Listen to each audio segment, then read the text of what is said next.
اعوذ باللہ من الشیطان الرجیم بسم اللہ الرحمن الرحیم قل هو اللہ احد صدق اللہ العظیم وصدق رسولہ النبی الکریم۔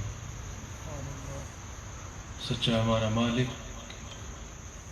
اور سچا ہمارا خالق کہ سوا اس واحد یکتا کے کوئی عبادت کے لائق نہیں، اور سچے ہیں اس کے پیارے حبیب آپ کے اور میرے آقا و مولا رحمت للعالمین خاتم النبیین حضرت سیدنا و مولانا محمد رسول اللہ صلی اللہ علیہ وآلہ وسلم کہ جن کے ذکر کی اس خوبصورت محفل میں میں اور آپ حاضر ہیں۔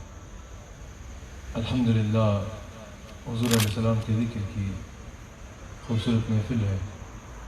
ہمارے مرشد کریم صدارت فرما رہے ہیں۔ اللہ کریم ہم سب کو اس محفل ذکر مصطفیٰ علیہ السلام کی برکات سے استفادہ کرنے کی توفیق عطا فرمائے۔ الحمدللہ جیسے مجھ سے پہلے ڈاکٹر صاحب نے ذکر کیا کہ ماہ ربیع النور کے خوبصورت مہینے کا آغاز ہونے والا ہے، جس کے بارے میں کسی نے خوب کہا کہ نثار تیری چہل پہل پر ہزاروں عیدیں ربیع الاول، سوائے ابلیس کے جہاں میں سبھی تو خوشیاں منا رہے ہیں۔ حضور علیہ السلام پہ حضور علیہ السلام کی آمد پہ خوشیوں کا اظہار کرنا، حضور علیہ السلام کے ذکر کی مجالس پر جانا، حضور علیہ السلام کی آمد پر خوش ہونا، یاد رکھیے گا یہ تعلق بالرسالت کی دلیل ہے۔ یہ دلیل ہے کہ انسان کا حضور علیہ السلام سے تعلق اور رشتہ مضبوط ہوتا ہے۔ جیسے دنیا میں اگر ہم دیکھیں کسی کے گھر کسی کی ولادت ہو، یہ میلاد مصطفیٰ کیا ہے؟ یہ حضور کی ولادت کی خوشی ہے۔ دنیا میں کہا بھئی میلاد جو ہے معاذ اللہ اس کا شرک سے تعلق ہے، میں نے کہا استغفر اللہ، یہ آپ کی بات آپ کا ایمان اور آپ کے علم کا مزاج بتا رہی ہے۔ شرک ہو تو کیسے ہو سکتا ہے؟ میلاد ولادت کو کہتے ہیں، وہ تو فرماتا ہے لم یلد ولم یولد، وہ تو اس شان والا ہے۔ میلاد مصطفیٰ منانا ہی سب سے پہلے شرک کا رد کرتا ہے، بتاتا ہے کہ رسول اللہ اللہ کے بندے ہیں۔ جہاں اس میں یہ ہے، لیکن میرا یہ عنوان نہیں ہے، میں صرف میلاد کی خوشی پہ ایک بات کر کے اپنے عنوان پہ آنا چاہتا ہوں۔ حضور علیہ السلام کا میلاد منانا، ان مجالس میں کیا ہوتا ہے؟ مجالس کا انعقاد ہوتا ہے، اللہ کا ذکر ہوتا ہے، حضور علیہ السلام کی صفت و ثنا بیان کی جاتی ہے جس میں کسی کو اختلاف نہیں ہے، حضور علیہ السلام کا ذکر ہوتا ہے۔ یہ ذکر کر کے جہاں حضور کی سیرت کا درس بیان کیا جاتا ہے، اپنی زندگی بہتر کی جاتی ہے، وہاں دلوں میں حضور کی محبت کو بڑھایا جاتا ہے۔ یاد رکھیے گا حضور کی آمد پہ خوش ہونا یہ رسول اللہ سے تعلق کی دلیل ہے۔ جیسے دنیا میں قاعدہ ہے، اگر کسی کے گھر میں ولادت ہوتی ہے، کوئی بچہ پیدا ہوتا ہے، کوئی خوشی آتی ہے، تو اس کی خوشی اغیار نہیں مناتے بلکہ وہی مناتے ہیں جس کا اس کے ساتھ تعلق ہوتا ہے۔ کوئی چوتھے گھر سے آ کے اس بچے کی خوشی نہیں منائے گا بلکہ خوشی وہی منائے گا جس کا اس بچے سے تعلق ہوتا ہے۔ اسی طرح یہ حضور کے میلاد کی، حضور کی ولادت کی خوشی ہے، یہ کوئی اور نہیں منائے گا، یہی وہی منائے گا جس کا حضور علیہ السلام سے تعلق ہوگا۔ یہ وہی منائے گا جو تعلق بالرسالت رکھتا ہوگا، جس کا حضور علیہ السلام سے تعلق اور رشتہ مضبوط ہوگا۔ تو میں مبارکباد پیش کرتا ہوں ان سب کو جو حضور علیہ السلام کی آمد پر خوش ہوتے ہیں اور خوشی میں خوشیوں کا اظہار کرتے ہیں۔ اللہ تعالی ہم سب کو دامن مصطفیٰ سے وابستگی نصیب فرمائے۔ میں نے تھوڑی دیر حضور علیہ السلام کے ماہ ولادت کا آغاز ہو رہا ہے، حضور کی شان سے متعلق حضور کے ذکر کے لیے اس محفل کو سجایا گیا، حضور علیہ السلام کی شان کو آپ کے آگے بیان کرنا ہے۔ آغاز میں نے آیت توحید کا انتخاب کیا ہے، میں نے مقام مصطفیٰ بیان کرنا ہے، اور آغاز میں نے آیت توحید کا ڈاکٹر صاحب انتخاب کیا ہے مقام مصطفیٰ علیہ السلام بیان کرنے کے لیے۔ اللہ کریم نے آیت توحید کا آغاز فرمایا، یہ خالص توحید کا بیان ہے۔ اس میں فرمایا قل هو اللہ احد، اے میرے حبیب علیہ السلام آپ فرما دیجئے کہ وہ اللہ ایک ہے۔ اب یہاں سب سے پہلے سوال یہ آتا ہے، سب سے پہلا سوال یہاں یہ آتا ہے کہ یا اللہ واحد و یکتا تو ہے، ہم تک تو نے اپنی توحید کا بیان پہنچانا ہے، ہم تک تو نے اپنی توحید کے بارے میں بتانا ہے، ہم تک تو نے یہ بتانا ہے کہ میں واحد و یکتا ہوں، ذات میں اور صفات میں کوئی اللہ اپنا ثانی نہیں رکھتا، وہ سب ذاتی شانوں کا مالک ہے، ذاتی خزانوں کا مالک اللہ ہے، ذاتی خزانوں کا مالک اللہ ہے، حقیقی قدرت والا اللہ ہے، سب خزانوں کا خالق اللہ ہے، واحد عبادت کے لائق اللہ ہے، جس کے سوا کوئی عبادت کے لائق نہیں وہ اللہ ہے، کوئی کام جس کی مرضی کے بغیر متصور نہیں وہ اللہ ہے، حقیقی قدرت والا اللہ ہے۔ یا اللہ تو نے ہم تک اپنی توحید کا پیغام پہنچانا تھا، ہم بندے تیرے ہیں، تو ہمارا رب ہے، تو ہمیں براہ راست مخاطب فرماتا اور کہتا انا اللہ احد، میں اللہ ایک ہوں، ہم سے براہ راست کلام فرماتا۔ یا اللہ ہم نے تجھ پہ ایمان لانا ہے نا، ہمیں تو نے اپنی وحدانیت کے بارے میں ارشاد فرمانا ہے، براہ راست فرماتا انا اللہ احد، کہا نہیں قل هو اللہ احد، اے میرے حبیب علیہ السلام آپ فرما دیجئے وہ اللہ ایک ہے، آپ فرما دیجئے وہ اللہ ایک ہے۔ ہمارا مزاج جھگڑے والا نہیں ہے، ہمارا مزاج بلا وجہ کپنگا لینے والا نہیں ہے، لیکن اپنا عقیدہ بیان کرنا تو ہماری ذمہ داری ہے۔ اللہ کریم نے فرمایا قل هو اللہ احد، اے میرے حبیب علیہ السلام آپ فرما دیجئے وہ اللہ ایک ہے۔ اگر ذہن میں یہ سوال آئے نا کہ یا اللہ تو براہ راست فرما دے، براہ راست ہم سے کلام کر اور فرما انا اللہ احد، تو اس کا جواب بھی اللہ قرآن میں دیتا ہے۔ اللہ فرماتا ہے کسی بندے کی یہ مجال ہی نہیں ہے کہ اللہ اس سے کلام کرے، کہا کسی بندے کی یہ مجال نہیں ہے کہ اللہ اس سے کلام کرے۔ کہا یا اللہ اگر تو کسی سے کلام کر لے تو پھر، کہا ہماری شان ہی یہ ہے ہم جس سے کلام کرے وہ نبی بن جاتا ہے، ہم جس سے کلام کرے وہ نبی بن جاتا ہے۔ اور حقیقت نبوت بھی یہ ہے اللہ جس سے کلام کرے، چاہے وہ فرشتے کے ذریعے فرمائے، چاہے وہ براہ راست فرمائے، چاہے وہ پردے میں رہ کے آواز سے فرمائے، ان تینوں انداز میں وہ جس ذریعے سے بھی کسی سے کلام کر لے وہ نبی بن جاتا ہے۔ حقیقت نبوت بھی یہ ہے اللہ جس سے کلام کرے۔ کہا یا اللہ تو براہ راست ہم سے بات کیوں نہیں کرتا؟ کہا ہماری یہ شان ہی نہیں ہے، ہم نبیوں سے بات کرتے ہیں، نبی ہماری بات لوگوں تک پہنچاتے ہیں۔ میرے سے کسی نے کہا بھئی ہم مصطفیٰ کے توسل کے قائل نہیں ہیں، ہم نے مصطفیٰ کا توسل نہیں اپنانا، ہم تو ڈائریکٹ اللہ سے بات کریں گے۔ میں نے کہا بھائی اللہ نے کبھی آپ سے ڈائریکٹ بات کی کیا؟ کہا نہیں کی۔ میں نے کہا پھر اللہ کی بات آپ تک کس نے پہنچائی؟ کہا نبی نے پہنچائی۔ میں نے کہا بھائی صاحب جب وہ اللہ ہو کے نبی کے ذریعے کے بغیر تم سے کلام نہیں کرتا تو تم بندے ہو کے نبی کا وسیلہ چھوڑ کے اس تک پہنچو گے۔ لوگ کہتے ہیں ہم کو خدا چاہیے، ہم بھی کہتے ہیں ہاں ہاں با خدا چاہیے، پر خدا تک پہنچنے کا زینہ تو ہو، ہاتھ میں دامن مصطفیٰ چاہیے، ہاتھ میں دامن مصطفیٰ چاہیے۔ حشر میں مجھ سے پوچھا خدا نے اگر، یہ بتائے گناہگار کیا چاہیے، عرض کر دوں گا تیری عطا کی قسم مصطفیٰ چاہیے، مصطفیٰ چاہیے۔ اچھا قل ہو اللہ احد، اچھا حضرت یہ قل جو ہے نا یہ عنوان رسالت ہے، میں ثابت کرتا ہوں یہ قل عنوان رسالت ہے۔